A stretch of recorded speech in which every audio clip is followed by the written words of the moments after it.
es un reto para su vida y es precioso. Por la fe.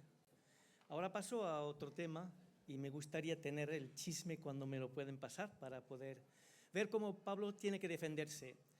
Hago un pequeño resumen de lo que pasó. Estamos en el capítulo 23, versículo 12, del libro de Hechos de los Apóstoles.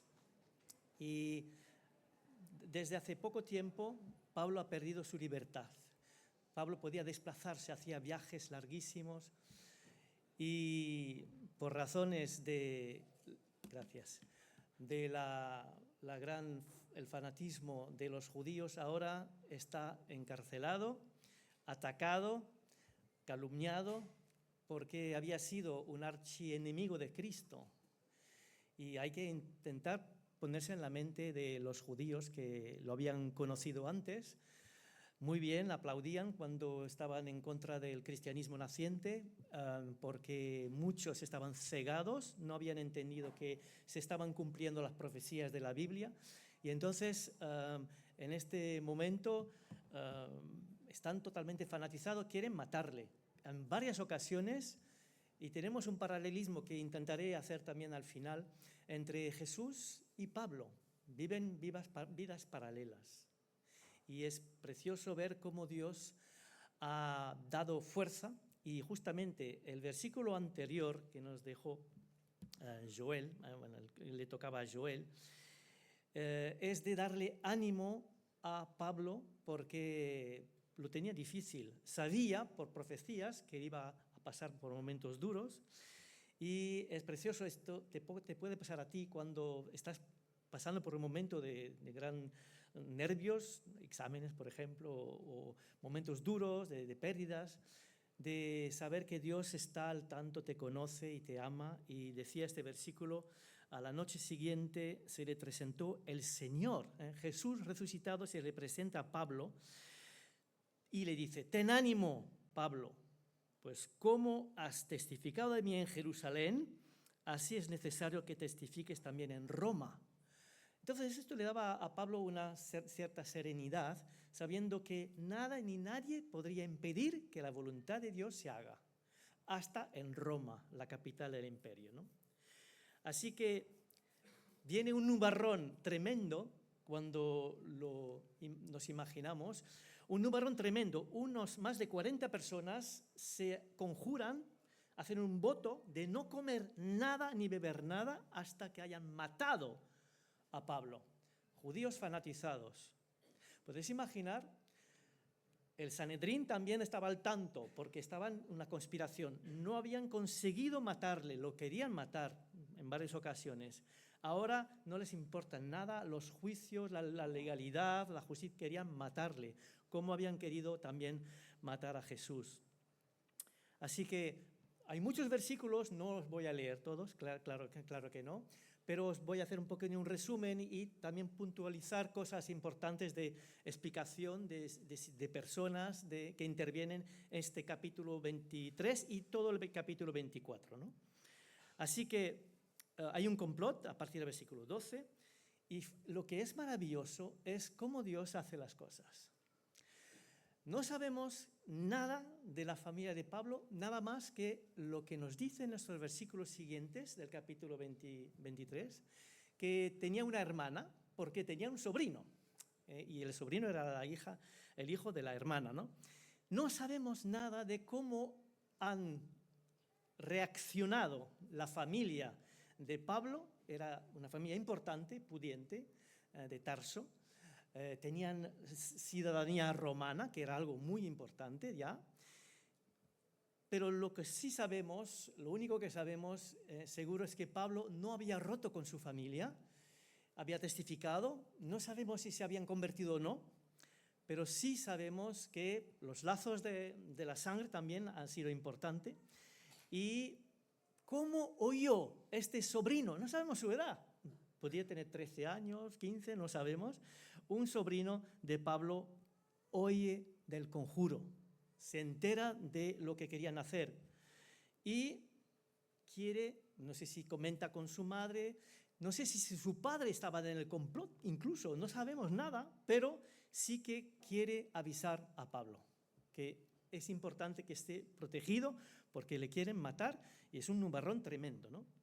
Así que quizás los judíos fanatizados no pensaban tener muchas medidas de seguridad para hacer que no se conozca el tema, se sentían seguros de que los romanos pues no entendían su idioma y entonces que iban a poder, y esto permite al sobrino de escuchar del conjuro. Así que lo bonito es que Pablo dice a los romanos, cuando su sobrina le visita, después de saber lo que complotan contra él, de que directamente pueda avisar al famoso tribuno, Lisias se llama, y entonces lo bonito es que cuando Lisias le presentan al niño, al joven, pues lo cree y lo toman en serio.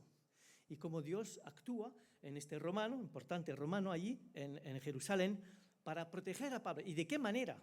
¿De qué manera lo va a proteger? Bueno, yo os remito realmente, si no lo habéis hecho todavía, a leer estos capítulos. No lo puedo hacer yo porque sería demasiado largo, pero él conocía ya de primera mano el fanatismo, porque ahí ha actuado justo en el último minuto, podemos decir, para evitar que linchen a Pablo. Y fijaos lo que propone, entre los versículos 22 y 30, no lo voy a leer, pero propone unas medidas de seguridad extremas para hacer que este Pablo pueda viajar de noche, muy tarde la noche, con muchísimas personas protegiéndole, la mitad de la guarnición que había ahí en Jerusalén, muchísimos caballos. Podemos imaginar también que Lucas estaba dentro y otros amigos también de Pablo estaban ahí, y hacen un viaje de 60 kilómetros de noche para evitar que este conjuro pueda llegarse a término. Y luego tenemos una carta interesante, una carta que hace Lisias a Félix. Félix es el gobernador y es interesante. Quisiera leer pocos versículos de esta carta para ver algunos detalles interesantes. Dice, y vemos hasta qué punto, como hemos sabido de lo que ha pasado antes, cómo distorsiona un poco la verdad Lisias. Entonces empieza una carta enviando el preso a unos 100 kilómetros al norte. Cesarea era unos 100 kilómetros de Jerusalén más al norte. Hacen una parada a Antípatris a unos 40 kilómetros de Cesarea a la noche para dormir. Y escribe esta carta para presentar pues, este preso. Claudio Lisias, al excelentísimo gobernador Félix, salud. A este hombre, aprehendido por los judíos y que iban ellos a matar, yo lo libré acudiendo con la tropa, habiendo sabido que era ciudadano romano. Falso, lo supo después, lo supo después. ¿Cómo se distorsiona la verdad? Y queriendo saber la causa por qué le acusaban, le llevé al concilio de Helios, lo que hemos visto con Joel, ¿no? Y hallé que la acusación por cuestiones de la ley de ellos, pero que ningún delito político, si queréis, era cosa religiosa, ningún delito tenía digno de muerte o de prisión. Pero al ser avisado de acechanzas de los judíos, gracias al sobrino, habían tendido contra este hombre al punto de le he enviado a ti, intimando también a los acusadores que traten delante de ti lo que tengan contra él. Pásalo bien. Así es esta carta y podemos imaginar, ¿no? El gobernador Félix que recibe esta carta. Los detalles de esta carta posiblemente han sido leídos para que Lucas pudiese conocerlo. No sabemos exactamente cómo Lucas nos puede dar todos estos detalles, pero sí que los tenemos. ¿Y quién era Félix? Pues Félix es interesante, era un antiguo esclavo. Fijaos, en un puesto tan importante como procurador de Judea, había sido un esclavo. Era un hermano de otro esclavo que se llamaba Palas. su nombre entero, y eso es típico de los esclavos que han sido promovidos, adoptados por romanos importantes. Su verdadero nombre, su nombre completo era Claudius Antonius Félix. Entonces, Palas, su hermano Palas, era el favorito de la madre del emperador Claudio, el que ha sido emperador de Roma. Y le fue otorgado el eminente puesto de procurador de Judea sobre el año 52. Hacía ya 4 o 5 años que había sido procurador. Y el famoso Tácito, escritor romano, dice de él que usaba del poder de un tirano con una mentalidad de esclavo. Se casó con 3 princesas. La primera, interesante, era la nieta de Cleopatra y Antonio. Y la tercera era Drusila, que la encontramos también en el capítulo 24. Era joven, Drusila. Tenía unos 20 años más o menos en esta época. Era hija de Herodes Agripa, que habíamos visto en el capítulo 11, el que hizo decapitar a Santiago, hermano de Juan. Es también hermana de Berenice. Berenice la vamos a encontrar en el capítulo 25. Mejor dicho, yo no, pero la que predica después predicará sobre este pasaje, capítulo 25, ¿no? Esta, pues, vivía una relación incestuosa con el hermano de ambas, que más tarde, bueno, no en estos momentos, era el rey Agripa II. Entonces era el hijo de Agripa I, Agripa II, 2 hermanas, Drusila, la más joven, y Berenice. Drusila se había casado a los 15 años, muy temprano, bueno, la habían casado, mejor dicho, ¿no? Con un tal Aciza, un rey de Meso, y Félix, mediante un brujo de Chipre, se las apañó para raptarla y casarse con ella. Podéis ver un poquito la mentalidad y la vida de estos personajes, ¿no? Aquí encontramos entonces, cuando empieza el capítulo 24, con un momento en que se acusa de graves delitos a Pablo y tiene que defenderse. ¿Quién acusa? Pues interesante, Tértulo, un tal Tértulo. ¿Tértulo quién era? Pues era un abogado, un orador judío, pero que conocía muy bien las leyes romanas y hablaba en latín, seguramente latín, supongo que sí era latín, ¿no? Pagado por el sumo sacerdote para acusar falsamente a Pablo. Y le habían seguramente anunciado que si iba a conseguir realmente que fuese acusado, pues le iban a dar muchísimo dinero, ¿no? Un gran galardón, ¿no? Entonces su estrategia, después de haber empezado, como empezaban con muchos elogios, era lo que se llama la captatio benevolentiae, oh, hermoso, excelentísimo. Bueno, le dice una serie de piropos, erotípico. Brevemente te lo voy a decir, lo que quiero decir. Este hombre es una peste. Esta es una acusación directa, fuerte, una calumnia, porque no es así, no era así, claro. Y otra vez, ¿cómo se distorsiona la verdad? ¿Cómo se distorsiona la verdad? Otra vez vemos cosas que no es así. Quisimos juzgarle, entonces habla en nombre de los judíos, de los acusadores, conforme a nuestra ley, pero interviniendo el tribuno Lisias, con gran violencia le quitó de nuestras manos. La verdad no era así. No querían juzgarle, querían matarle, ¿no? Dice Lisias, en esto sí que tenía razón, estaban a punto de matarlo cuando llegué con mis tropas, y justo en el momento dado. Entonces, ¿cuál era la estrategia que tenía? Pues la calumnia, directamente mentiras. Bueno, resumo, porque no vamos a leer el pasaje, pero es un peligroso terrorista, podríamos decir hoy día, ¿no? Siembra disturbios por donde se encuentra, por dónde va. Ha profanado el templo. Eso es una acusación muy grave, ¿no? Pero todas esas acusaciones sin respaldo, sin pruebas, pero lanzadas ahí. Es jefe de secta no autorizada. Es importante, porque ellos, los judíos fanatizados, querían hacer creer a los romanos que no se trataba de religión, sino que de algo, un partido político, que no era la religión judía, en cambio, no. Era, podríamos decir, el judaísmo entendido claramente según las profecías, pero era un partido dentro del judaísmo que había entendido que Jesucristo era el Mesías, ¿no? El Mesías prometido, ¿no? Así que jefe de secta, como un partido político ilegal, ¿no?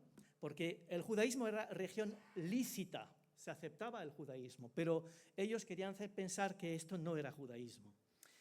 Ha conspirado contra el emperador y sus leyes. Falso. No había ningún deseo político en Pablo. Así que Lucas, es interesante, a lo largo de todo el libro de Hechos, refuta todas estas calumnias, que sea de Pablo o de otros, ¿no? de Pedro o de Juan. Además, Félix se ha casado con Drusila. Drusila conoce el judaísmo, es joven, ¿vale? Pero conoce el judaísmo y seguramente le ha enseñado acerca de la fe judía, ¿no? Así que sabe muy bien que no se trata de política, sino de religión. Así que, ¿cómo va a defenderse Pablo? Eso es un buen tema. ¿Cómo se defiende? Empieza también con las formas, una captio benevolentiae, pero muy moderada, comparado con la de Tertulo. Sabía que hacía más de 5 años había estado aquí como procurador de Judea y con mucha forma pues, le empieza a explicar que no, refuta totalmente todo lo que se le ha dicho de él, ¿no? El texto, podemos ver quizá algunos versículos, porque los que no lo han leído el pasaje pues dicen de qué habla este hombre.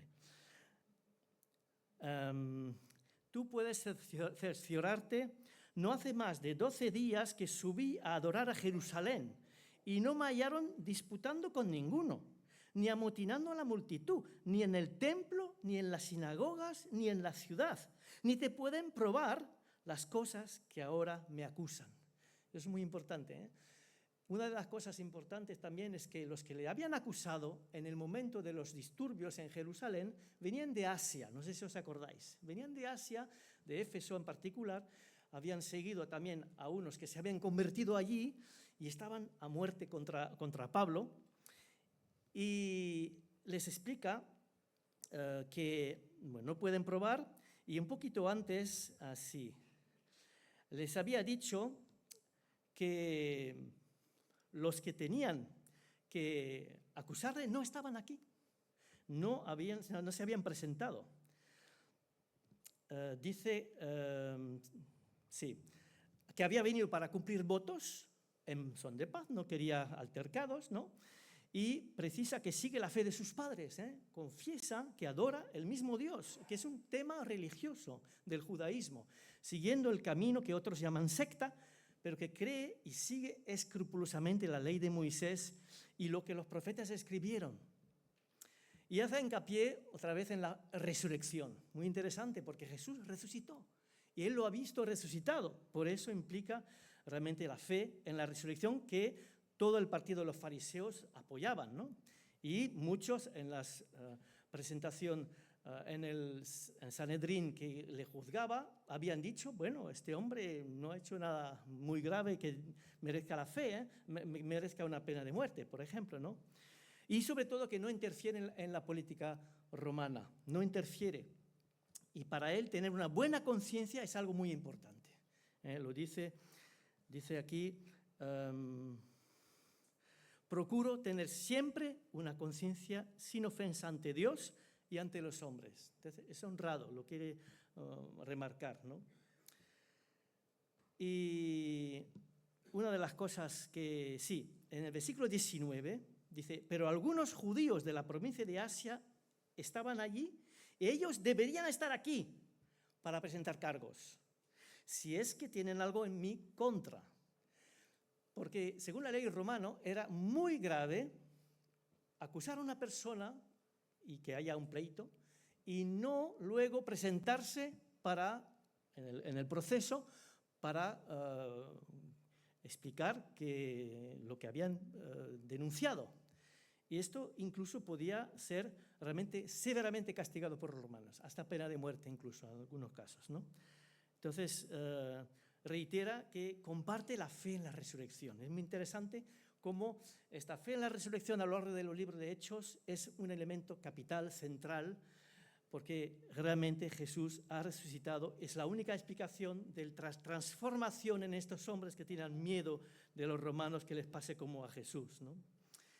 Lo que llama mucho la atención, y tengo que ir un poco más rápido, es el gran contraste que encontramos entre los romanos, que lo vemos de mente abierta, no eran angelitos. Vemos que en su vida Félix tampoco se ha comportado muy bien, ¿no? Pero tenían un respeto hacia la ley romana. Si hay un juicio, se debe hacer según las reglas, ¿no?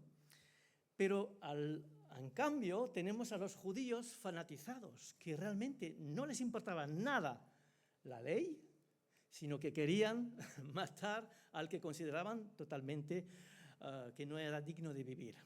¿Por qué? Por su trayectoria también, porque podéis imaginar el cambio que supone un Pablo antes y después de su conversión.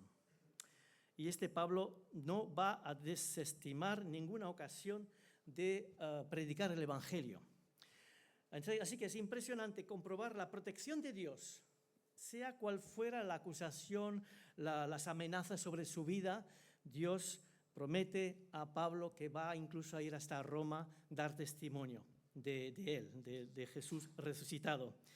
Y entonces es tremendo ver cómo con la colaboración de los romanos, los paganos, esto le va a permitir salvar la vida. En más de 3 ocasiones, la vida realmente le estaban deseando linchar, o le estaban a punto de linchar, y por eso vemos la soberanía de Dios, como nos explicó muy bien Joel, cuando predicó sobre este tema, cómo Dios es soberano, controla las cosas, ¿no? Así que no pierde ninguna ocasión.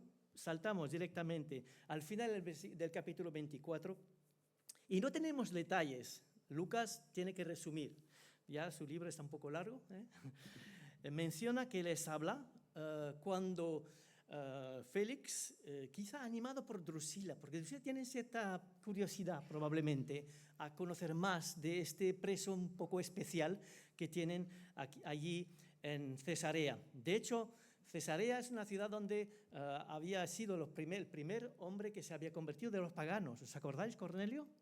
Era de allí. Entonces,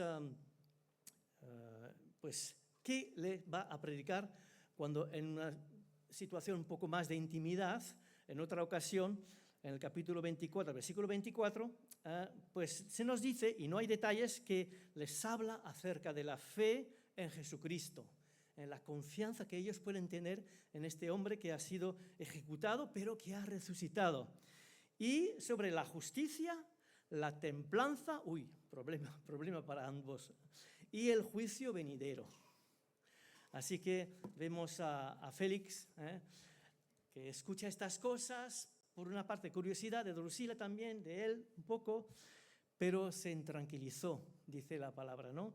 Se espantó Félix al oír la palabra, el Evangelio, que le estaba explicando Pablo.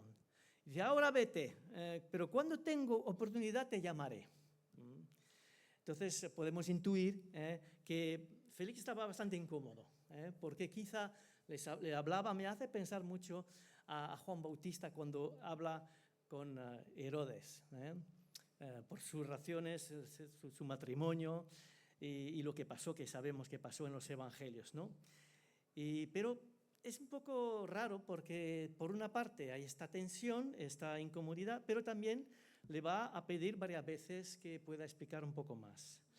Y una de las razones también que tenía que tener contacto es que él no quería ya zanjar el asunto, quería dejar que la cosa, se pudriera un poco, ¿no? Y no aceptar lo que querían los judíos, pero tampoco liberar a Pablo, porque quizá podía, porque sabemos por la historia que era un hombre que era un rata, que era un hombre que quería dinero, que quería enriquecerse, Entonces, que mal conocía a Pablo también, ¿no? Esperaba también con esto que Pablo le diera dinero para que lo soltase. Porque pensaba, como había traído, y lo dice también el pasaje, una colecta importante de las iglesias de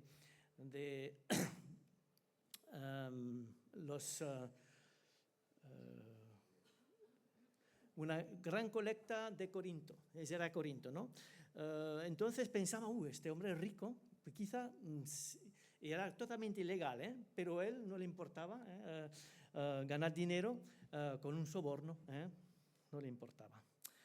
Entonces, lo interesante para nosotros es ver cómo Dios en su sabiduría permitió esa situación y le convenía a Pablo. Le convenía a Pablo en Judea ser protegido por los romanos, que no le deje libre en un sentido, porque si no, sabiendo todos los conjuros que podían hacer contra ello para matarle, que lo querían muerte. Entonces estaba protegido en una situación de relativa libertad. Bueno, arresto domiciliario podría ser quizá o en la cárcel, pero con posibilidad de tener contacto con otras personas, amigos que pudieran darle pues, algo para escribir, por ejemplo. Y normalmente Félix tenía que soltarle porque no había ninguna ocasión de dejarle en la cárcel, pero le dejó allí porque esperaba un poco de dinero, ¿no? Y Pablo empleó muy bien estos 2 años, era el máximo, no podía guardarlo más tiempo en la cárcel. 2 años en que Pablo escribió algunas cartas que tenemos y que leemos cada día en nuestras Biblias, en el Nuevo Testamento, ¿no? Así que aprovechó bien el tiempo, ¿no?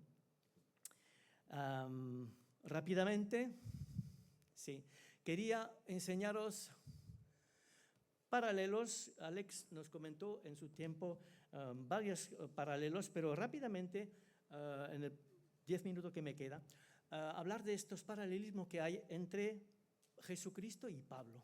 ¿Cómo es posible? Lucas escribe el Evangelio de Lucas y Hechos de los Apóstoles, ¿no?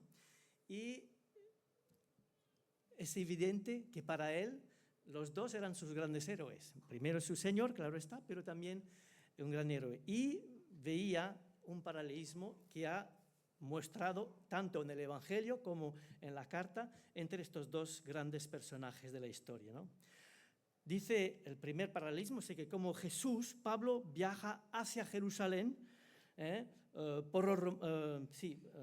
con un grupo de discípulos, porque le acompañaban toda una serie de personas que se habían convertido a lo largo de sus viajes en ciudades importantes como Corinto, como Éfeso, como Tesalónica, etc. El ejemplo lo tenemos en el versículo 4, ya lo habíamos visto, en el capítulo 20, pero quiero leer otra vez este versículo para mostrar que Pablo no era un francotirador, no iba por libre. Como Jesús se rodeó de todo un equipo que al mismo tiempo enseñaba en un sentido, o por su propio ejemplo, daba el ejemplo. Imitadme a mí como yo imito a Cristo, había dicho también en sus cartas, ¿no? Varios hombres, dice este versículo, viajaban con él. Sus nombres eran Sópater, hijo de Pirro, de Berea, donde se había convertido en Berea, donde había ido Pablo, Aristocarto y Segundo, de Tesalónica, Gayo, de Derbe, otras ciudades, ¿no? Timoteo, que conocemos muy bien, también Tíquico y Trófimo, de la provincia de Asia. Estos le acompañaban, ¿no? No era un francotirador. Jesús tenía sus 12. El segundo paralelismo que te encontramos es que como Jesús, Pablo padeció y soportó la hostilidad de los judíos, lo hemos visto, fanatizados, que complotaban para matarle. Hemos visto ya esto, pero lo habíamos visto antes, capítulo 20, versículo 19, y testificaba eso de su vida ahora, después de haberse convertido, después de haber perseguido a los cristianos, le perseguían los judíos que no habían aceptado el cristianismo. He hecho el trabajo del Señor con humildad y con muchas lágrimas. He soportado las pruebas que me vinieron como consecuencia de las conspiraciones de los judíos. Y no tengo tiempo para hablar de todos los textos del Evangelio de Lucas y de los otros evangelios que nos hablan de cómo ha sido atacado tantas veces Jesús por sus enseñanzas. Como Jesús, tercer paralelismo, a Pablo le fue profetizado 3 veces que padecería gran persecución. En los evangelios solo es destacado un pasaje para Jesús, en que Jesús decía, el Hijo del Hombre tendrá que sufrir muchas cosas terribles. Él lo sabía, por eso su amor es grande, porque no le pilló por sorpresa, sabía dónde iba. será rechazado por los ancianos, el Hijo del Hombre, Jesús, por los principales sacerdotes y por los maestros de la ley religiosa. Lo matarán, pero al tercer día resucitará. Él sabía que iba a dar su vida, como nos dijo también Ricardo esta mañana. No fue en ese sentido mártir, sino que dio su vida, lo dio voluntariamente. En el caso de Pablo, tenemos este pasaje del capítulo 20. Ahora estoy obligado por el Espíritu a ir a Jerusalén, no sé lo que me espera allí. Bueno, lo intuye, pero no lo sabe, ¿no? Solo que el Espíritu Santo me dice en ciudad tras ciudad que me esperan cárcel, y al final su vida fue cárcel, casi, y sufrimiento. Pero no le importaba, rumbo a Jerusalén, donde había sido acusado falsamente. Cuarto paralelismo, como Jesús, Pablo declaró que estaba dispuesto a dar su vida. Esto lo vemos muy claramente, la vida de Jesús, claro está, pero en los Hechos, en el capítulo 21, versículo 13,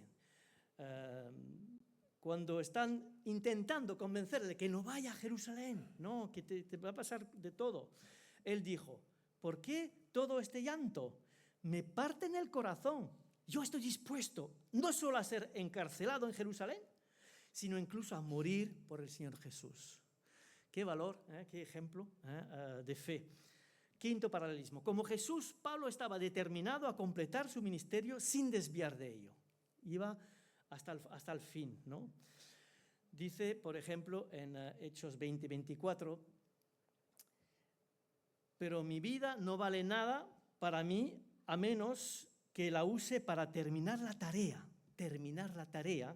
que me asignó el Señor Jesús, la tarea de contarles a otros la buena noticia acerca de la maravillosa gracia de Dios, lo que estaba contando a Félix y Drusila, por ejemplo, en este capítulo. Ahora estamos aquí, sí. Como Jesús, sexto paralelo, Pablo expresa su entrega total a la voluntad de Dios. Le insiste mucho de que no vayas. Y hasta tienen ellos que hacer como Jesús. Interesante ver estos dos versículos seguidos. Al ver que era imposible convencerlo, que no vaya a Jerusalén, a Pablo, nos dimos, y Lucas habla, él estaba dentro, nos dimos por vencidos y dijimos: que se haga la voluntad del Señor. Me encanta este pasaje, ¿no? Y luego nos hace pensar en la reminiscencia de Lucas 22-42, cuando dice Jesús en el huerto de Getsemani, momento terrible, patético: Padre, si quieres, te pido que quites esta copa de sufrimiento de mí. Sin embargo, quiero que se haga tu voluntad, no la mía. Qué manifestación de amor y de entrega de hacer la voluntad de Dios.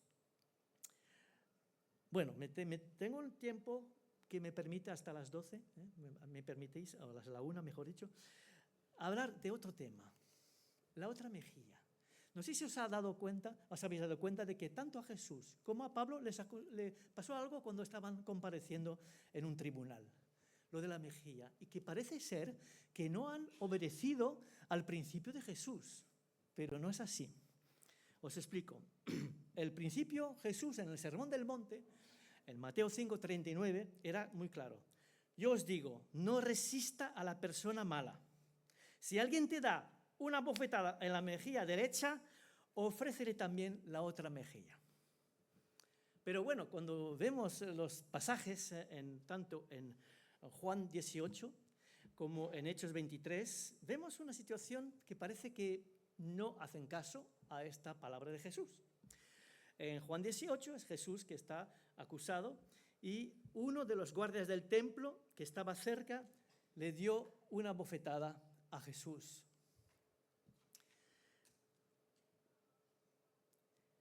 ¿Es esa la forma de responder al sumo sacerdote?, preguntó, dando la bofetada. Jesús contestó y no dio la otra mejilla. Si dije algo indebido, debes demostrarlo. Pero si digo la verdad, ¿por qué me pegas? Así que no dio la otra mejilla. Además, abofetar a un preso era prohibido por la ley. Era totalmente prohibido. Es el contexto que nos permite entender que no se debe aplicar ciegamente esta ley, sino ver el contexto. el contexto de Mateo 5:39, no resistas a la persona mala, es la esfera privada. Es aceptar, privarse voluntariamente, de renunciar a un derecho propio que tenemos, ser respetado, por ejemplo, en este caso, ¿no? Y evitar que haya venganza, no tomar las cosas por mis manos y aceptar, pues en este contexto, amigos, vecinos, conocidos, en el contexto de la esfera privada. Jesús expresa el importante principio de mansedumbre. ¿Es esto la mansedumbre? Aceptar de recibir un tratamiento injusto por amor a las personas, por amor al Evangelio también, para evitar que haya que caer en el mismo juego de venganza. Se aplica en la esfera privada. No se aplica cuando estamos frente a un asesino, por ejemplo, o a cualquier persona violenta o un enemigo en el campo de batalla. Eso es diferente el contexto, ¿no? Imagina que tu vecino te tira un cubo de basura en tu jardín. Tú quizá tendrías la voluntad de tirarle 2 en su jardín. No, hay que desactivar. Y el versículo del Antiguo Testamento, lo cita también Pablo en Romanos 12, dice, amontonarás carbones encendidos de vergüenza sobre su cabeza. Ese es el sentido de la otra mejilla, ¿no?